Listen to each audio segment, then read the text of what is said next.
उत्तर प्रदेश के सरकारी कर्मचारियों में खलबली मच गई है क्योंकि 2,44,000 सरकारी कर्मचारियों की उत्तर प्रदेश सरकार ने सैलरी रोक ली है, यानी तनख्वाह रिलीज ही नहीं हुई है। अगली बात यह है कि योगी आदित्यनाथ की सरकार, उत्तर प्रदेश सरकार जब राज्य में कुछ करती है तो उस बात का मतलब होता है, और मतलब ही नहीं, उस बात को बोला इसीलिए जाता है कि उसका पालन हो। उत्तर प्रदेश में करीब 8,46,000 सरकारी कर्मचारी हैं। उन सभी को अगस्त के महीने में उत्तर प्रदेश के गृह विभाग ने यह आदेश दिया था कि आप सबके पास जो भी चल और अचल संपत्ति है उसका ब्यौरा आप मानव संपदा पोर्टल पर अपलोड कर लिए। इसकी डेट 31 अगस्त तक थी और 31 अगस्त तक केवल 6,02,000 लोगों ने ही, राज्य कर्मचारियों में कुल संख्या का केवल 71% ही कर्मचारियों ने वो मानव संपदा पोर्टल पर अपने चल और अचल संपत्ति की जानकारी अपलोड की। यानी 29% जो कर्मचारी थे, जो सरकारी कर्मचारी थे, उनकी संख्या करीब 2,44,000 है। इन लोगों ने अपने चल और अचल संपत्ति की जानकारी सरकार द्वारा दिए गए तय समय के आगे जमा ही नहीं किया, उस पर बताया ही नहीं।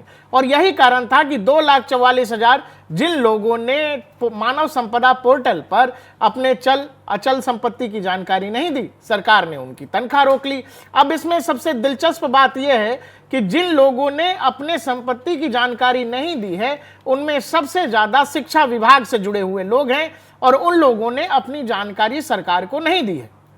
संपत्ति का ब्यौरा देने में टेक्सटाइल, सैनिक कल्याण, खेल, ऊर्जा, कृषि, महिला कल्याण विभाग ये कर्मचारी आगे रहे, जबकि संपत्ति का ब्यौरा छिपाने के मामले में शिक्षा विभाग के कर्मचारी सबसे आगे निकले। संपत्ति संबंधी जानकारी साझा करने में बेसिक शिक्षा, उच्च शिक्षा, चिकित्सा, स्वास्थ्य, औद्योगिक विकास और राजस्व विभाग के कर्मचारी सबसे पीछे साबित हुए।